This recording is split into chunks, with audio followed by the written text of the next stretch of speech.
Hello नमस्कार दोस्तों। Free digital study में आपका स्वागत है।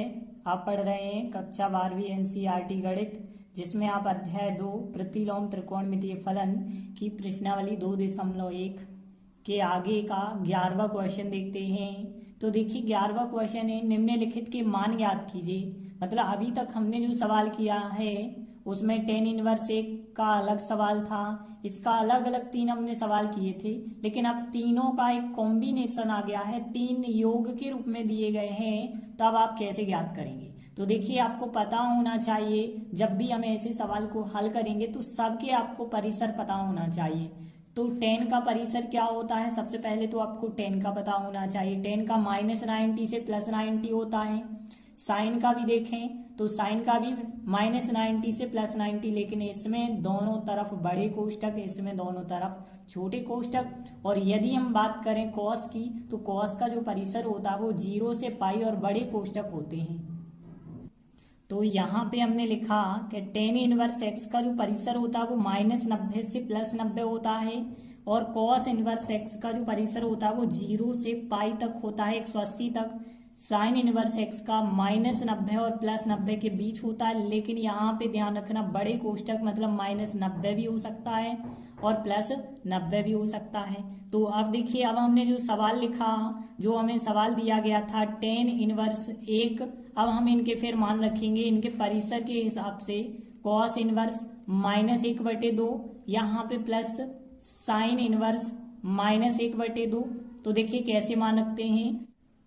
तो देखिए अब हम इन सब के मान इनके परिसर के हिसाब से यदि रखें तो देखिए tan में 1 कितने का मान होता है? तो आपको पता है tan में 1 45 अंश का मान होता है, और 45 जो है बिल्कुल इस अंतराल के अंतर्गत है। तो tan इनवर्स 1 के स्थान पे हम क्या लिख सकते हैं? इसके स्थान पे लिख सकते हैं 45 मतलब π/4 लिख सकते हैं ना, प्लस लगाया। अब देखिए cos में -1/2 कितने का मान होता है? तो हमें चेक करना होगा 0 से 180 के बीच।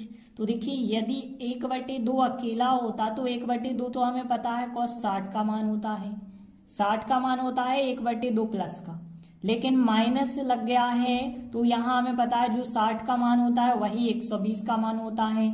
तो यहाँ cos 60 अंश का जो मान होता है वो +1/2, लेकिन cos 120 का जो मान होता है वो होता है -1/2।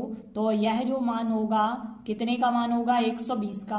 और 120 60 को लिखा जाता है π/3, लेकिन 2 और लगा देते तो 2π/3 का यह मान होगा, मतलब 120 का मान होगा। अब देखिए यहाँ भी यदि हम देखें साइन में 1/2, तो हमें पता है साइन 30 का होता है, लेकिन माइनस चिन्ह लगा है, माइनस चिन्ह लगा है तो यहाँ पे यह मान कितने अंश का होगा? तो देखिए साइन में बात करें -90 और +90, 90 से आगे बढ़ ही नहीं सकते हैं आप। तो यहाँ भी यदि हम बात करें ये होता था 30 का, लेकिन 30 का तो +1/2 होता है। तो यहाँ पे फिर हमें -30 लेना पड़ेगा, मतलब माइनस के π/6 लेने पड़ेंगे। और आगे यदि आप सॉल्व करेंगे तब तो इनका एलसीएम लेना पड़ेगा। तो यहाँ 4 3 6 का एलसीएम कितना होगा? 12 होगा। 4 का भाग 12 में करेंगे 3 बार, 3 का पाई से करेंगे तो 3 पाई आएगा। 3 का 12 में 4 बार, 4 दूनी 8 पाई हो जाएगा। और यहाँ पे 6 का 12 में 2 बार, 2 का गुणा -π से करेंगे, -2 पाई हो जाएंगे। और आगे यदि आप सॉल्व कर देते हैं तो यहाँ 3 और 8 11, 11 में से 2 पाई यदि आप अलग करेंगे तो 9 π/12 आएगा। और इसे आप और सरल कर सकते हैं, 3 से काट सकते हैं, 3 त्रिका 9 और नीचे 3 चौके 12, तो 3 π/4 आपका आंसर हो जाएगा। देखिए अगला 12वां क्वेश्चन यदि हम देखें तो cos इनवर्स 1/2 और 2 साइन इनवर्स 1/2 का मान हमें ज्ञात करना है। क्या होगा? तो पहले तो हमें इनके परिसर पता होने चाहिए। तो cos का हमने अभी परिसर बताया कि 0 से 180 तक होता है, साइन का -90 से +90 तक होता है। तो सबसे पहले हमने लिखा cos इनवर्स x का जो परिसर होता है वो 0 से पाई 180 तक, और साइन इनवर्स x का जो -90 से +90 तक होता है। इसीलिए हम कह सकते हैं, अतः यदि हम इसका मान निकालेंगे तो देखिए cos inverse 1/2 plus 2 sine inverse 1/2। तो इसका मान जो है इसके परिसर के हिसाब से निकालना होगा। देखिए कॉस में 1/2 आपको पता है 60 अंश का मान होता है, और 60 अंश जो है इस अंतराल के अंतर्गत है, तो बिल्कुल आप इसकी जगह 60 लिख सकते हैं। 60 का मतलब है π/3 प्लस 2 तो लिखना ही पड़ेगा। और साइन में यदि 1/2 देखें तो साइन में 1/2 होता है 30 अंश का मान। तो यहाँ 30 अंश के लिए आप क्या लिखेंगे, कोई चिन्ह नहीं है, गुणा लगाया। 30 अंश के लिए हम क्या लिखते हैं, π/6। अब देखिए और आगे सॉल्व करेंगे तो π/3, यहाँ 2 से आप काट सकते हैं, तो 2 एकम 2, 2 3 6, π/3 यहाँ भी आ जाएगा। देखिए 3 इनका एलसीएम हो गया है, 3 से 3 कट जाएगा पाई, प्लस यहाँ 3 से 3 कट जाएगा पाई आएगा, और 1 पाई और 1 पाई 2 π/3 आपका फिर आंसर हो जाएगा। देखिए अगला 13वां क्वेश्चन है, यदि साइन इनवर्स x का मान y हो तो आपको बताना है कि यहाँ y का मान क्या होगा। y का मान मतलब परिसर बताना होगा कि यहाँ साइन इनवर्स का परिसर क्या होता है। इन 4 विकल्पों में से सही विकल्प आपको बताना है।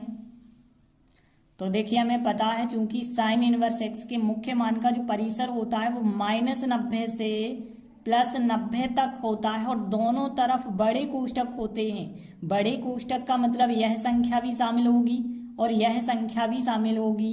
तो हम फिर कह सकते हैं कि अतः जो साइन इनवर्स x बराबर y है, तो जो y का मान होगा, तो इसलिए हम कहेंगे कि जो y का मान होगा वो कहाँ से कहाँ तक होगा, -90 से लगा के +90 तक होगा। तो हमने लिखा -90 से लगा के का मतलब है बराबर का चिन्ह भी आपको लेना पड़ेगा, और +90 तक होगा, तो यहाँ +90 भी शामिल हो सकता है, तो बराबर का चिन्ह -90 भी शामिल हो सकता है, इसलिए बराबर का चिन्ह मतलब इसका बी नंबर का आंसर करेक्ट आंसर होगा।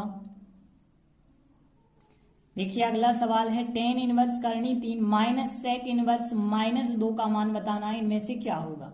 तो देखिए जरूरी है इसका परिसर पता होना और इसका परिसर पता होना। तो देखिए हमें tan का परिसर तो पता है कि -90 से +90 होता है, छोटे कोष्टक बने होते हैं, और जैसा cos का होता था वैसा ही sec का होता है। तो sec का 0 से पाई तक तो होता है, लेकिन 90 छोड़ करके होता है। तो देखिए हमें पता है tan इनवर्स x का जो परिसर -90 और +90 के बीच तक होता है, और sec इनवर्स का 0 से 180 तक तो होता है, लेकिन 90 छोड़ करके। तो देखिए तो फिर जो हमें मान निकालना था, देखिए हमें निकालना है tan इनवर्स करनी 3 का मान माइनस फिर sec इनवर्स -2 करना है। तो अब ध्यान देना इसका मान आप कैसे निकालेंगे। tan में आप पता कीजिए करनी 3 कितने का मान होता है, तो ये होता है 60 अंश का मान। तो आप इसके स्थान पे 60 अंश बिल्कुल लिख सकते हैं, तो यहाँ पे 60 अंश हो जाएगा। 60 अंश को क्या कहते हैं, पाई में π/3 कहते हैं, क्योंकि यहाँ 60 अंश और इसके अंतर्गत भी आ रहा है, तो आप ले भी सकते हैं माइनस। अब sec में आप -2 पता करेंगे, तो देखिए sec में -2 कितने अंश का मान होता है। तो यदि हम बात करें sec में +2 होता तो वो 60 का मान होता है, और -2 है तो -2 यदि हम चेक करें, चूंकि आपके पास परिसर क्या है 0 से 180, मतलब आप 90 से आगे बढ़ सकते हो। तो 90 से आगे यदि आप बढ़ोगे तो आपको पता है जो 60 का होता है वही 120 का होता है, बस चिन्ह का डिफरेंस होता है। तो यहाँ पे जी यदि हम बात करें sec में -2 जो होता है वो 120 का मान होगा, तो इसके स्थान पे हम 120 लिख सकते हैं। 120 का मतलब है 2 π/3 लिख सकते हैं। अब देखिए आगे सॉल्व करेंगे, 3 एलसीएम होगा, और यदि आप 3 का भाग 3 में करेंगे, एक बार जाएगा, 1 का पाई से करेंगे तो पाई, -3 से 3 फिर एक बार जाएगा, 1 का 2 पाई से करेंगे तो 2 पाई आएगा। और यदि आप आगे सॉल्व करेंगे तो पाई में से 2 पाई घटाएंगे तो माइनस का पाई बचा होगा /3, मतलब -π/3 आपका राइट आंसर होगा। तो बी नंबर का आंसर सही आंसर होगा। तो इस प्रकार से हमारे पहली प्रश्नावली 2.1 कंप्लीट होती है। आगे के वीडियो में हम आगे की प्रश्नावली शुरू करेंगे। तब तक के लिए धन्यवाद।